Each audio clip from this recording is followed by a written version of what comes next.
The morning sun cast long shadows across Fort Braxton as Sarah Martinez stepped off the transport bus, her duffel bag slung over one shoulder and her orders clutched in her free hand.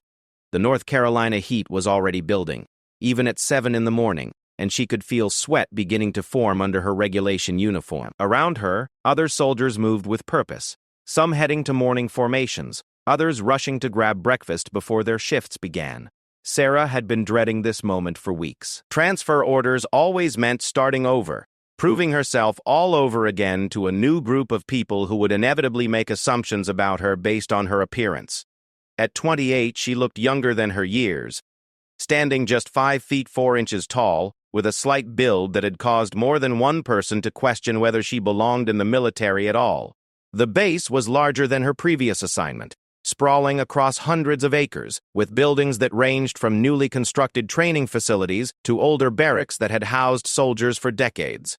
She followed the signs toward the administration building, weaving between groups of soldiers who barely glanced in her direction. That was fine with her.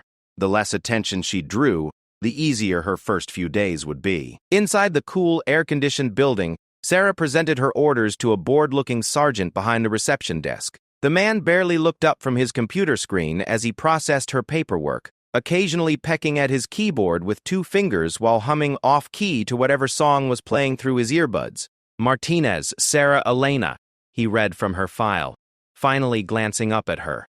His eyes lingered for a moment longer than necessary, taking in her small stature and youthful appearance. Says here you're assigned to the 3rd Engineering Battalion. You sure you're in the right place? Sarah had heard variations of this question more times than she could count. Yes, Sergeant, those are my orders. Huh! He shrugged and handed her a folder containing her room assignment, meal card, and base map. Building 47, room 23B. Orientation is at $1,400 in Conference Room C. Don't be late. The walk to her assigned barracks gave Sarah time to observe her new surroundings. The base buzzed with activity, soldiers moving between buildings with practiced efficiency. She noticed the way small groups formed naturally, soldiers who had served together long enough to develop the easy camaraderie that came with shared experiences. She wondered how long it would take her to find her place among them, if she ever did. Building 47 was one of the newer structures, a 3-story brick building with modern amenities that were a significant upgrade from her last posting. Her room was small but functional, with 2 beds, 2 desks, and 2 lockers. One side was already occupied, personal items arranged with military precision on the desk and nightstand. A framed photo showed a young woman in dress uniform standing next to an older couple who were obviously her parents. Sarah's roommate arrived just as she was finishing unpacking her few belongings. Jessica Wong was a few years younger than Sarah, with an infectious smile and an energy that seemed to fill the small space. She burst through the door carrying a stack of textbooks and immediately began talking, as if they had been friends for years, rather than strangers meeting for the first time. You must be my new roomie. I'm Jess. I heard we were getting someone new, but nobody told me anything about you. Where are you coming from? What's your MOS? Please tell me you're not one of those people who goes to bed at 9 o'clock because I have this online class that runs until 10:30 most nights. Sarah couldn't help but smile at Jess's rapid-fire introduction. I'm Sarah. I came from Fort Lewis in Washington. I'm a combat engineer, and I usually go to bed around 11, so your class schedule should be fine. Combat engineer? Seriously? Jess dropped her books onto her desk and turned to study Sarah more carefully. No offense, but you don't really look like the type to be blowing things up and building bridges. It was a familiar refrain, one Sarah had grown tired of defending against. I know I don't fit the typical image, but I've been doing this for 10 years. I'm pretty good at it. 10 years? How old are you? 28. And you've been doing this since you were 18? That's impressive. Jess seemed genuinely interested now, not just making conversation. What made you choose engineering? Sarah sat on her bed, considering how much to share with someone she had just met. But there was something about Jess's straightforward manner that invited honesty. My dad was a construction worker before he joined the Army. He taught me about building things, how structures work, what makes them strong or weak. When I enlisted, engineering seemed like the natural choice. Cool. I'm in intelligence analysis, which is basically the opposite of your job. You build things, I sit in front of computers all day trying to figure out what other people are building. Jess grinned. We should get along great. The conversation was interrupted by voices in the hallway, loud and boisterous in the way that suggested the speakers had been drinking, despite the early hour. Sarah glanced at her watch. It was barely 10 in the morning. That's probably Davis and his crew, Jess said, rolling her eyes. They think they're the kings of this battalion because they've been here longer than anyone else. Davis especially likes to make new people feel unwelcome. As if summoned by her words, the door burst open without a knock. 3 soldiers crowded into the doorway, led by a tall, broad-shouldered man with sergeant stripes on his sleeve and an expression that suggested he found the world generally amusing. His companions were younger, probably specialists, and they looked at their leader with the kind of hero worship that made Sarah's stomach turn. Well, what do we have here? Davis looked Sarah up and down with obvious skepticism. The new girl, I'm guessing. You sure you didn't get lost on your way to the administrative offices? You look more like a secretary than a soldier. Sarah stood slowly, keeping her expression neutral, despite the anger building in her chest. She had dealt with people like Davis before, men who felt threatened by women in their ranks and compensated by trying to establish dominance early and often. Sergeant Davis, I presume? I'm Specialist Martinez. I'm assigned to the engineering battalion.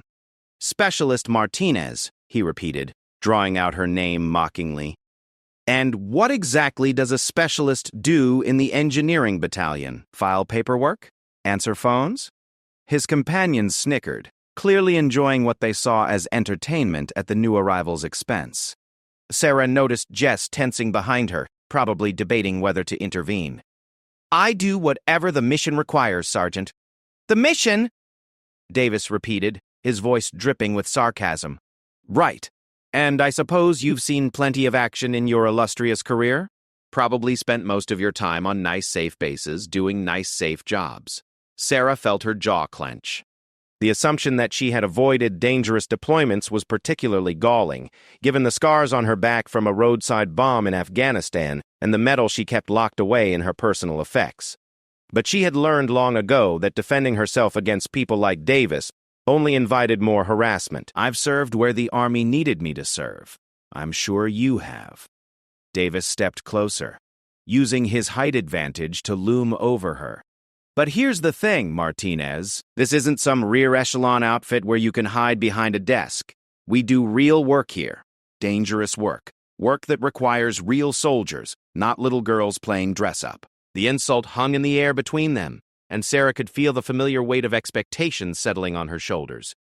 She could back down, try to avoid confrontation, and hope that Davis would eventually lose interest in tormenting her. It was the safe play, the smart play, the play that would help her fit in faster and avoid making enemies. Instead, she took a step forward, closing the distance between them, until she was looking up at him with steady, unwavering eyes. I appreciate your concern for my safety, Sergeant, but I think you'll find I'm more than capable of handling whatever this battalion requires. Davis's eyes narrowed. Is that right? And what exactly makes you so confident, Martinez? What's your big qualification that makes you think you belong here with real soldiers? The question was meant to expose her, to force her to either make claims she couldn't back up or admit that she was out of her depth. Sarah could see his companions leaning forward eagerly, waiting for her to crumble under the pressure. But before she could respond, a new voice cut through the tension. Is there a problem here? Everyone turned to see a captain standing in the doorway, his presence immediately commanding attention. He was older than Davis, probably in his early 40s, with graying hair at his temples and the kind of bearing that spoke of years of leadership experience. His uniform was immaculate, his posture perfect, and his expression suggested that he was not particularly pleased with what he had walked into. Davis immediately straightened, his mocking demeanor replaced by military formality. Just welcoming our new team member. I see. The captain's eyes moved from Davis to Sarah, taking in the tension that still filled the small room. And you are? Specialist Martinez, sir.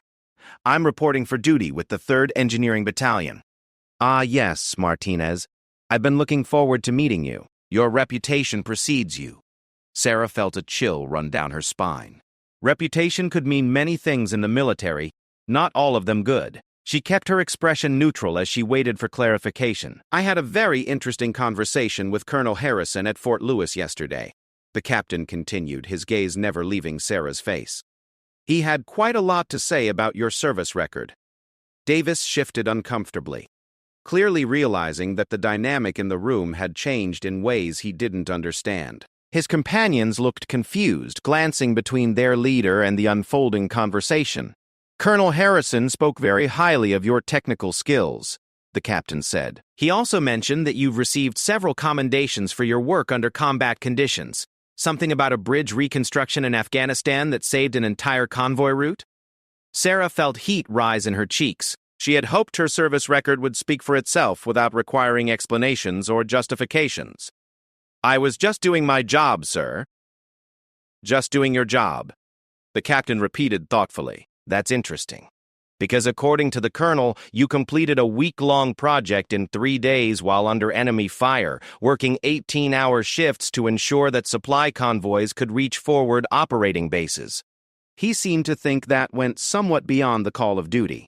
The silence that followed was deafening. Davis's face had gone pale, and his companions were staring at Sarah with new interest. Even Jess was looking at her roommate with surprise and growing respect. "He also mentioned," the captain continued, "that you turned down a promotion to staff sergeant twice because you preferred to remain in a technical role rather than move into administration. Is that correct?" Sarah nodded, not trusting her voice to remain steady. She had never been comfortable with praise, particularly when it came at the expense of others being embarrassed. "Interesting." The captain turned his attention to Davis, who was standing rigidly at attention. "Sergeant Davis, I believe you have some equipment maintenance to oversee this morning?" It wasn't really a question, and Davis recognized the dismissal for what it was. "Yes, sir." "Right away, sir." He motioned for his companions to follow him, and they filed out of the room without another word. The captain watched them go, then turned back to Sarah. "I apologize for that welcome, Martinez. Some of our personnel are more enthusiastic about hazing new arrivals than they should be. I trust it won't be an ongoing problem." "No, sir, I can handle myself." "I'm sure you can, but you shouldn't have to. I'll make sure Sergeant Davis understands that all members of this battalion are to be treated with the respect they've earned through their service." The captain paused at the door, then looked back at Sarah one more time. "Oh, and Martinez, I'm looking forward to seeing what you can accomplish here. We have some challenging projects coming up that could really benefit from someone with your experience and expertise." After he left, Sarah sank onto her bed, feeling drained by the confrontation and its aftermath. Jess was staring at her with wide eyes. "Holy crap, Sarah. You didn't mention that you were some kind of war hero." "I'm not a hero. I'm just an engineer who's good at her job." "An engineer who worked under fire to build bridges that saved lives," Jess corrected. "That's definitely hero territory in my book." She had never been comfortable with that kind of recognition, preferring to let her work speak for itself. But as she sat in her new room, in her new assignment, surrounded by people who would now see her differently than they had an hour ago, she wondered if her hopes for a quiet, anonymous fresh start had just gone up in smoke. Outside, she could hear the normal sounds of base life continuing. Vehicles moving between buildings, soldiers calling out to each other, the distant sound of training exercises. It was a familiar symphony, one that had provided the soundtrack to her adult life. But now there was something else mixed in with those sounds. She could hear voices in the hallway, quieter than before, and she caught fragments of conversation that suggested word was already spreading about the new engineer, who had faced down Davis and turned out to have a service record that commanded respect from the battalion commander. Sarah closed her eyes and tried to push away the familiar anxiety that came with unwanted attention. She had joined the army to serve her country and to do meaningful work, not to be anyone's inspiration or cautionary tale, but she was beginning to realize that her past had a way of following her, no matter how far she traveled or how much she hoped for a simple, quiet present. The morning was still young, and she already knew that her time at Fort Braxton was going to be anything but simple. The weeks following Sarah's confrontation with Sergeant Davis passed in a blur of orientation sessions, equipment familiarization, and getting to know her new unit. The 3rd Engineering Battalion was larger and more complex than her previous assignment, with multiple specialties working together on projects that ranged from basic construction to sophisticated demolitions work. Sarah found herself assigned to Alpha Company, under the command of Captain Mitchell, the officer who had intervened on her first day. He was a fair leader who evaluated his soldiers based on performance rather than preconceptions, something Sarah appreciated more than she could express. Her immediate supervisor was Staff Sergeant Rodriguez, a veteran engineer with 15 years of experience who had a reputation for being tough, but fair. "Martinez," Rodriguez said during their first one-on-one meeting, "I've read your file and I've talked to Captain Mitchell about the incident with Davis. I want you to know that kind of behavior isn't tolerated in my company. Everyone here earns their place through their work, nothing else." Sarah nodded gratefully. "Thank you, Staff Sergeant. I just want to do my job and contribute to the mission. Because we've got plenty of work to keep you busy. The battalion is preparing for a major deployment in 6 months, and we need to make sure all our personnel are ready for whatever we might face." The work was challenging and varied. Sarah found herself working on everything from structural assessments of existing facilities to planning demolitions for training exercises. Her background and experience proved valuable, and she quickly established herself as someone who could be relied upon to handle complex technical problems. But the shadow of her first day continued to follow her. Davis and his followers maintained a cold distance, never openly hostile but clearly resentful of the attention Sarah had received from the command structure. They found subtle ways to exclude her from informal gatherings, made comments just loud enough for her to overhear about special treatment for certain soldiers, and generally made it clear that they considered her an outsider who didn't belong. Sarah tried to ignore it, focusing on her work and building relationships with the soldiers who judged her on her abilities rather than their prejudices. She found allies in unexpected places. Corporal Thompson, a demolitions specialist who appreciated her technical knowledge. But the real test came during a battalion-wide exercise designed to evaluate readiness for deployment. The scenario involved establishing a forward operating base in a simulated hostile environment, complete with obstacles that required engineering solutions to overcome. Sarah's team was assigned to assess and repair a damaged bridge that was crucial for supply line access. The bridge was actually a training structure built specifically for such exercises, but the problems it presented were realistic and challenging. The concrete supports had simulated blast damage, the roadway surface had multiple crater holes, and the entire structure had to be evaluated for load-bearing capacity before vehicles could cross safely. Working alongside Corporal Thompson and PFC Kim, Sarah began a systematic assessment of the damage. The simulated blast effects were more extensive than they had initially appeared, requiring careful calculation to determine which repairs were essential and which could be deferred until more permanent solutions could be implemented. "The main support beam here is compromised," Sarah explained, pointing to stress fractures in the concrete. "We'll need to install temporary reinforcement before we can allow anything heavier than personnel to cross." Thompson nodded, following her reasoning.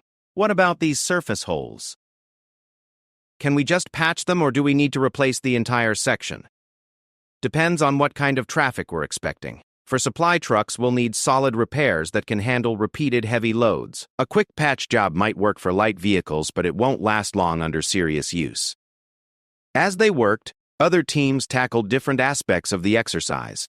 Sarah could see Davis's group working on a demolition project several hundred yards away, clearing obstacles from a road that had been blocked by simulated rock slides. Every so often, she caught him glancing in her direction, as if he was waiting for her to fail. The first day of the exercise went smoothly. Sarah's team completed their assessment and began implementing repairs according to their plan. The work was physically demanding, requiring them to move heavy materials and operate equipment in less than ideal conditions. But Sarah had done similar work many times before and fell into the familiar rhythm of military engineering operations. It was during the second day that things began to go wrong. The exercise controllers introduced new complications, as was standard practice during training scenarios. Sarah's team received word that enemy forces were advancing and they needed to complete their bridge repairs within 4 hours, or risk being cut off from the main force. The time pressure was manageable, but then equipment failures began to cascade. The portable concrete mixer they were using to create patches for the roadway surface broke down completely, leaving them without the ability to make permanent repairs. Radio communication with headquarters became spotty, making it difficult to request replacement equipment or additional personnel. Sarah gathered her team to reassess their options. We can't complete the original plan without the concrete mixer, so we need to find alternative solutions. Thompson, what other materials do we have available? We've got steel plates for temporary bridging, some welding equipment, and basic construction materials. No concrete, but plenty of metal stock. Kim, what's your assessment of the load requirements? The young soldier consulted his calculations. The damaged sections need to support up to 40,000 pounds per axle, assuming standard supply trucks. The temporary steel reinforcement should work, but we'll need to anchor it properly to handle repeated stress. Sarah nodded, her mind racing through possibilities. Military engineering often required improvisation, finding ways to accomplish the mission with whatever resources were available. It was one of the aspects of her job that she enjoyed most, the puzzle-solving element that turned technical problems into creative challenges. All right, here's what we're going to do. We'll use the steel plates to create a temporary roadway surface over the damaged areas. Thompson, I need you to weld anchor points into the existing concrete supports. Kim, help me calculate the stress distribution so we know exactly where to place the reinforcements. The work was more complex than their original plan, requiring precise measurements and careful welding to ensure the temporary repairs would hold up under the required loads. But Sarah's team had developed a good working rhythm over the previous weeks, and they approached the new challenge with confidence. As they worked, word of their improvised solution began to spread to other teams. Several soldiers from nearby projects stopped by to watch their progress, curious about the creative approach Sarah had devised. Even some of the exercise controllers seemed interested in their method, taking notes and asking questions about the technical details. But not everyone was impressed by Sarah's leadership. As her team prepared to test their repairs with a loaded vehicle, Davis and two of his followers approached their work area. "Well, look what we have here," Davis said loudly enough for everyone nearby to hear. The genius engineer and her special project. "I hope you know what you're doing, Martinez, because if that bridge collapses, it's going to be your responsibility." Sarah looked up from the stress calculations she was reviewing. "The repairs are solid, Sergeant Davis. We've tested all the anchor points and verified the load distribution. It will hold." "Oh, you've verified it, have you? Based on what exactly? Some textbook you read in school?" The comment stung because it dismissed not just her current work, but her entire professional background. Sarah felt her jaw clench, but she kept her voice level. Based on 10 years of experience doing exactly this kind of work in combat zones where failure means people die. Right, your famous combat experience. Funny how that keeps coming up whenever someone questions your methods. Thompson stepped forward, clearly uncomfortable with the direction of the conversation. "Sergeant Davis, maybe we should let them finish their work. The exercise controllers are expecting the bridge to be operational in an hour." "I'm not stopping anyone from working, Thompson." "I'm just making sure everyone understands the risks involved when we start relying on improvised solutions from people who may not have as much experience as they claim." The implication was clear, and Sarah felt anger building in her chest. Davis was questioning not just her current methods, but her entire service record, suggesting that her previous achievements were somehow exaggerated or false. It was a line of attack she had encountered before, usually from people who couldn't accept that a small woman might be better at the job than they were.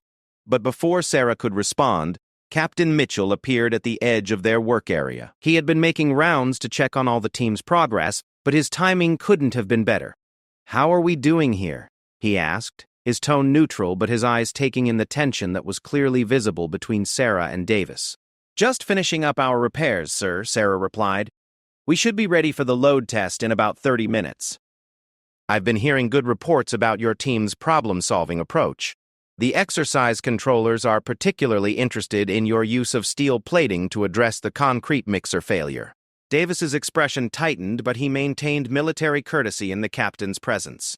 "Sir, I was just expressing some concern about the untested nature of the repair method. In a real-world scenario, we might not want to rely on improvised solutions." Captain Mitchell looked from Davis to Sarah, clearly aware that there was more going on than a simple technical discussion. "That's a valid concern, Sergeant Davis. Martinez, how confident are you in your repair method?" Sarah felt the weight of everyone's attention, but she had been in similar situations before. "Very confident, sir.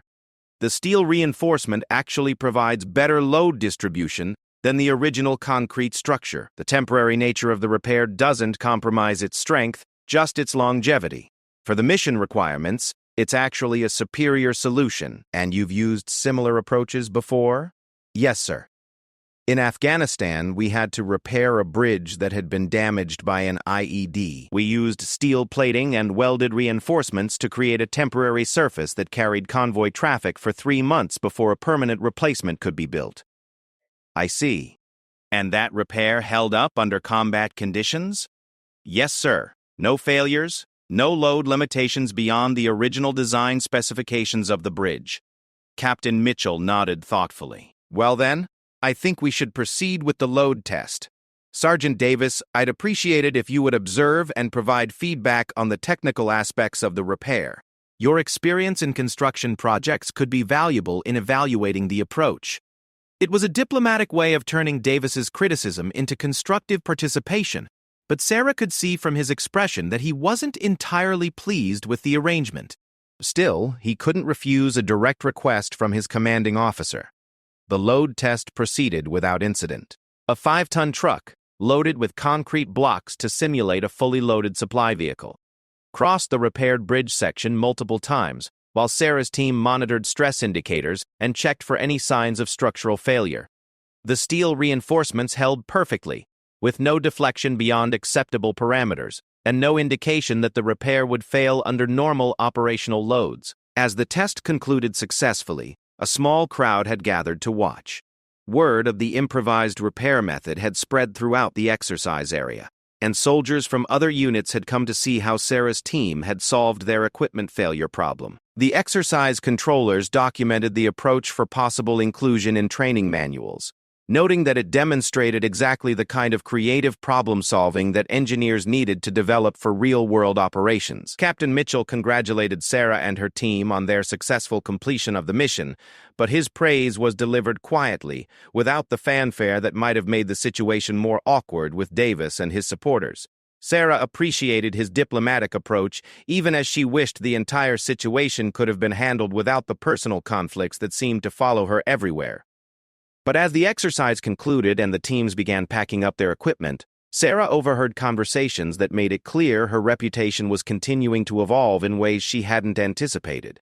Soldiers who had initially been skeptical of her abilities were talking about her practical problem-solving skills and her calm leadership under pressure. Others mentioned her previous combat experience with new respect, understanding now that her technical expertise had been tested in life-and-death situations. Even some of Davis's usual supporters seemed to be reconsidering their positions. She caught fragments of conversations that suggested not everyone in his group was comfortable with his continued hostility toward a soldier who was clearly contributing valuable skills to their unit. As Sarah loaded the last of her equipment into the transport vehicle, she reflected on how much had changed since her arrival at Fort Braxton just a few weeks earlier. The confrontations and challenges were exhausting, but they had also established her place in the battalion in ways that might have taken months to achieve under normal circumstances. Jess appeared at her elbow, grinning widely. "So, heard you basically saved the day with some kind of super bridge that's better than the original. The Intel guys are calling it the Martinez method, and talking about how it should be standard procedure for temporary repairs." Sarah groaned. "Please tell me that's not actually what they're calling it." "Okay, I won't tell you that, but I will tell you that Captain Mitchell looked pretty pleased when he was talking to the exercise controllers about your team's performance. I think you've officially made a good impression." As they climbed into the transport vehicle for the ride back to base, Sarah allowed herself a small moment of satisfaction. The work had been challenging, the personal dynamics frustrating, but she had proven once again that she belonged exactly where she was. The question now was whether that proof would finally be enough to earn her the acceptance and respect she needed to do her job effectively. Looking out the window at the other soldiers packing up their equipment and preparing for the return to base, Sarah realized that the answer to that question was probably more complicated than she had hoped. but for now it was enough that she had met the challenge and demonstrated her value to her unit. Whatever came next, she would face it the same way she had faced everything else in her career, with competence, determination, and the quiet confidence that came from knowing she was exactly where she belonged. The battalion's deployment orders arrived on a Tuesday morning in March, delivered with the clinical efficiency that characterized military communications. Sarah read through the briefing documents in the company conference room, surrounded by her fellow soldiers, as Captain Mitchell outlined their mission parameters. They would be heading to Eastern Europe as part of a NATO training operation, working with Allied forces to establish and maintain critical infrastructure in simulated conflict scenarios. It was exactly the kind of assignment Sarah had hoped for when she requested transfer to Fort Braxton. Complex engineering challenges, meaningful work that would test her skills, and the opportunity to serve alongside some of the Army's most capable soldiers. But as she listened to the briefing, she couldn't shake the feeling that the personal dynamics that had defined her first months at the base would somehow follow her into the field. Those dynamics had evolved significantly since the bridge exercise. Sarah's successful improvisation had earned her recognition throughout the battalion, and her technical expertise was increasingly sought out by soldiers from other units who faced complex engineering problems. Staff Sergeant Rodriguez had recommended her for additional responsibilities, and Captain Mitchell had begun including her in planning sessions that were typically reserved for more senior personnel. But the success had come with a price. Davis and his core supporters had become more resentful rather than less, viewing her growing reputation as evidence of favoritism rather than earned recognition. They found subtle ways to undermine her work, spreading rumors about her background, and questioning her methods whenever they thought they could do so without direct confrontation with their superiors. The situation had reached a boiling point the previous week during a routine training exercise. Sarah's team had been tasked with clearing a simulated minefield, a complex operation that required precise coordination between demolitions experts and engineers.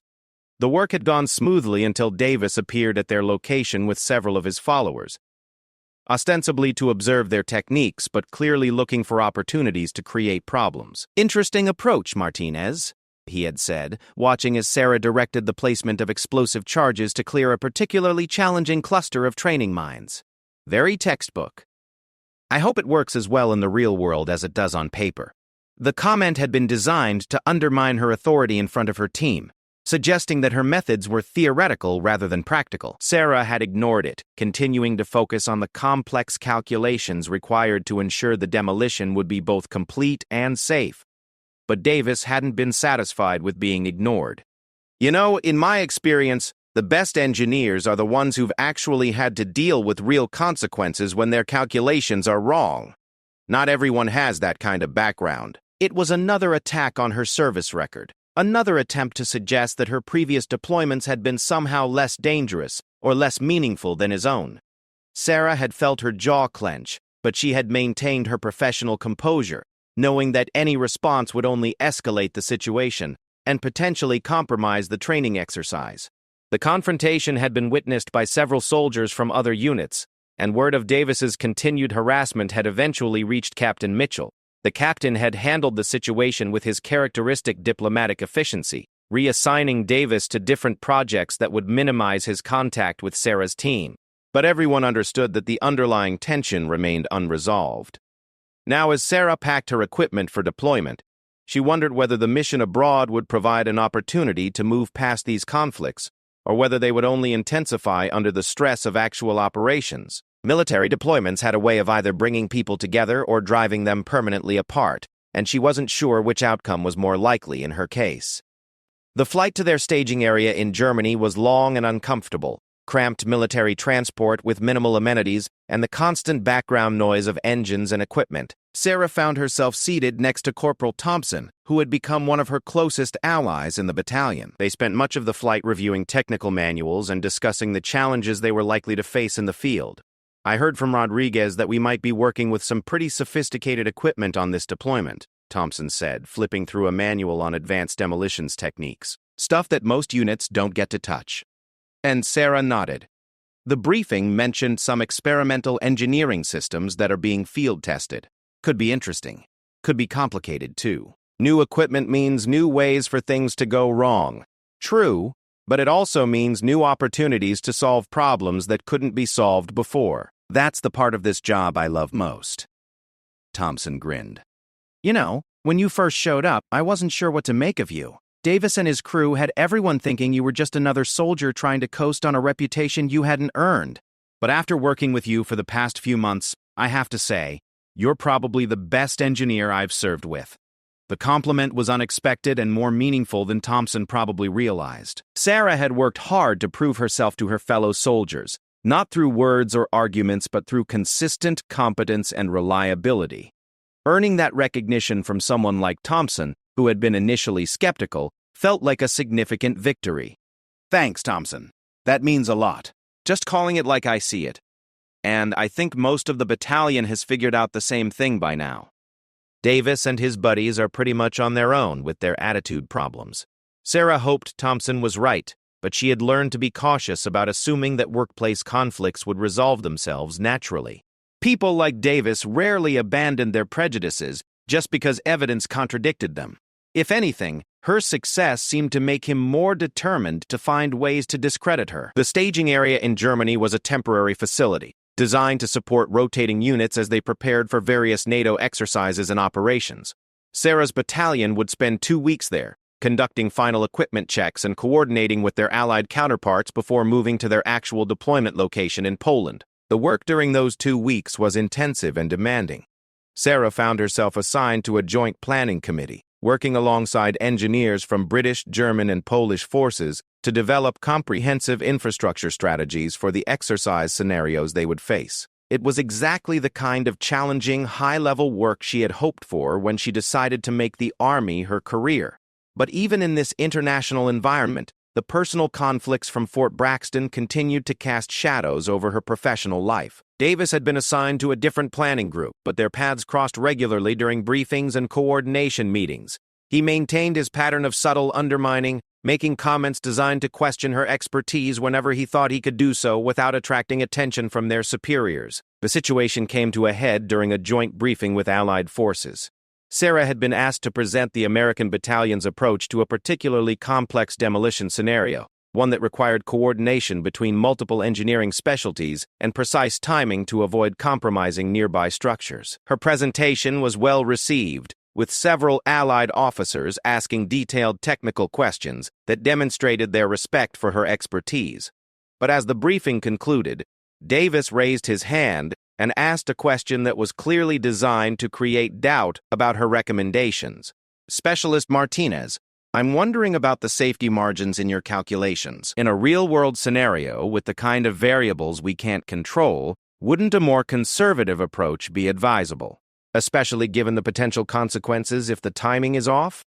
The question was technically legitimate, but Sarah could see from Davis's expression that he was hoping to expose some flaw in her planning, or at least plant seeds of doubt about her judgment among the international audience. She felt familiar anger building in her chest, but she forced herself to respond professionally. That's a good question, Sergeant Davis. The safety margins I've included are actually more conservative than standard protocols require, specifically because of the variables you mentioned. I've built in additional buffer time and redundant safeguards to account for unexpected complications. I see. And those calculations are based on your theoretical knowledge, or do you have practical experience with this level of complexity? There it was, the same attack he had been making for months. The suggestion that her expertise was somehow theoretical rather than practical, that her service record was less impressive than it appeared. But this time, instead of trying to ignore the provocation, Sarah decided to address it directly. Sergeant Davis, since you've raised the question of experience, I think it would be helpful for everyone to understand the background we're all bringing to this mission. She turned to address the room rather than just Davis, including the Allied officers who were watching the exchange with interest.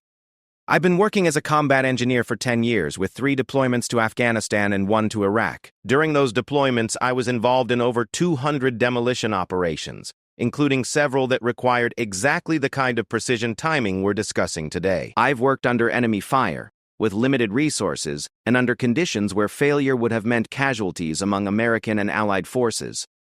She paused, letting the weight of her words settle before continuing. One of those operations involved destroying a bridge to prevent enemy reinforcements from reaching American forces while simultaneously ensuring that our own withdrawal route remained intact. The margin for error was less than 30 seconds, and the operation required coordination between 3 different engineering specialties. It was successful, and it contributed to the safe extraction of over 200 American soldiers. The room had gone completely quiet. Even Davis seemed taken aback by the directness of her response and the specific details she had provided. Sarah realized that she had never spoken so openly about her combat experience, preferring to let her current work speak for itself rather than relying on past achievements for credibility. So yes, Sergeant Davis, my calculations are based on practical experience. Extensive practical experience under conditions that were significantly more challenging than anything we're likely to face during this exercise. Captain Mitchell, who had been observing the exchange with increasing concern, stepped forward. Thank you for that clarification, Martinez. I think it's important for everyone to understand the depth of experience we have available for this mission. But before the captain could move the briefing forward, one of the British officers, a major with engineering insignia, spoke up. Specialist Martinez, if I may ask, what was your rank during the bridge operation you described? Sarah hesitated, realizing that her answer might create even more complications. I was a specialist at the time, sir. The operation was led by a staff sergeant, but the technical planning was my responsibility. A specialist planned and executed a precision demolition operation that saved 200 soldiers. The major's tone was one of professional interest rather than skepticism. That's quite remarkable. What kind of recognition did you receive for that operation? Sarah felt heat rising in her cheeks. This was exactly the kind of attention she had always tried to avoid, but the question had been asked directly, and she couldn't avoid answering without seeming evasive. I received the Bronze Star with V device, sir. The silence that followed was profound. The Bronze Star with V device was one of the military's highest awards for valor, given only to soldiers who had demonstrated exceptional bravery in combat operations. It was not the kind of award that was given lightly or to soldiers whose contributions were merely theoretical. Davis's face had gone pale, and his companions were staring at Sarah with expressions of shock and something approaching awe.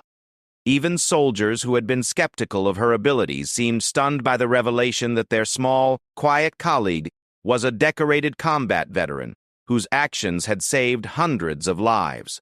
The British major nodded respectfully. Congratulations, Specialist Martinez.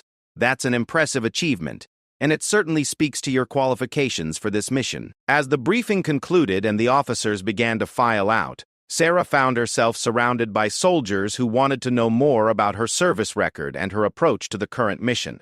The questions were respectful and professionally oriented, a stark contrast to the skeptical interrogations she had faced from Davis and his supporters. But even as she answered their questions and discussed technical details, Sarah was aware of Davis standing at the edge of the group, his expression a mixture of embarrassment and resentment. She realized that her public revelation of her combat record had fundamentally changed the dynamic between them.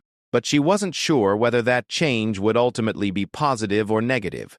Later that evening, as Sarah was reviewing deployment schedules in her temporary quarters, there was a knock at her door. She opened it to find Captain Mitchell standing in the hallway, his expression serious but not unfriendly. Martinez, I wanted to talk to you about what happened in the briefing today. I apologize if I was out of line. I probably should have handled Sergeant Davis's question differently. Actually, I think you handled it exactly right. Davis has been undermining your authority for months, questioning your qualifications and spreading doubt about your capabilities. It was time for that to stop. Sarah nodded, unsure how to respond. But I have to ask, the captain continued, why didn't you mention your Bronze Star when you first arrived at Fort Braxton? It would have prevented a lot of the problems you've had with certain members of the battalion. It was a fair question, one that Sarah had been asking herself as she reflected on the events of the past few months. Honestly, sir, I was hoping to be judged on my current performance rather than my past achievements.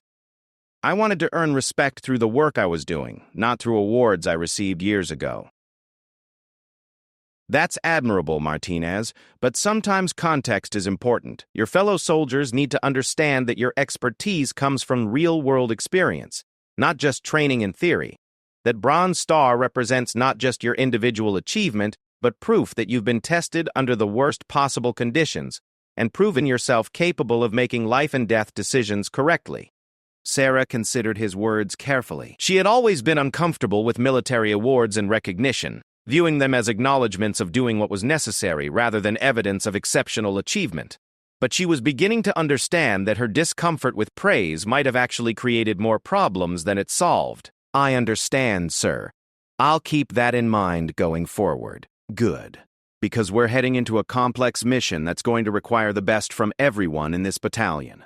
I need to know that personal conflicts aren't going to interfere with operational effectiveness." "They won't, sir. You have my word on that." As Captain Mitchell left, Sarah reflected on how much had changed since that morning when Davis had first questioned her qualifications in front of the Allied officers.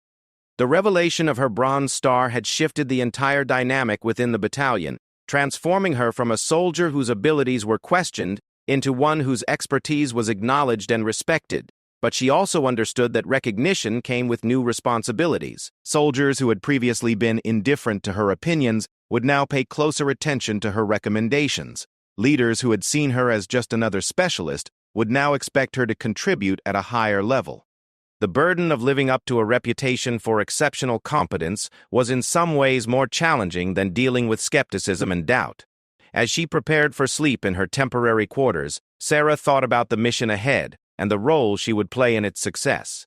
The personal conflicts that had defined her first months at Fort Braxton seemed to have been resolved, not through confrontation or argument, but through the simple revelation of who she really was and what she had accomplished in her military career. Tomorrow, they would begin the final phase of preparation for deployment to Poland, where they would put their training and expertise to the test, in realistic scenarios designed to evaluate their readiness for actual combat operations. It was the kind of challenge Sarah had always embraced, the opportunity to prove that her skills and experience could contribute meaningfully to her unit's success. But tonight, for the first time since her arrival at Fort Braxton, she felt that she was truly part of a team that respected her abilities and trusted her judgment. It had taken months of patience, persistence, and ultimately a moment of uncomfortable honesty about her background. But she had finally found her place among soldiers who understood that competence and courage came in many different forms. The question that had been asked as a joke, what was her rank? What were her qualifications? What made her think she belonged among real soldiers? Had finally been answered completely. And the answer had made everyone who heard it go quiet, not with skepticism or doubt, but with the kind of respect that was reserved for those who had proven themselves when it mattered most.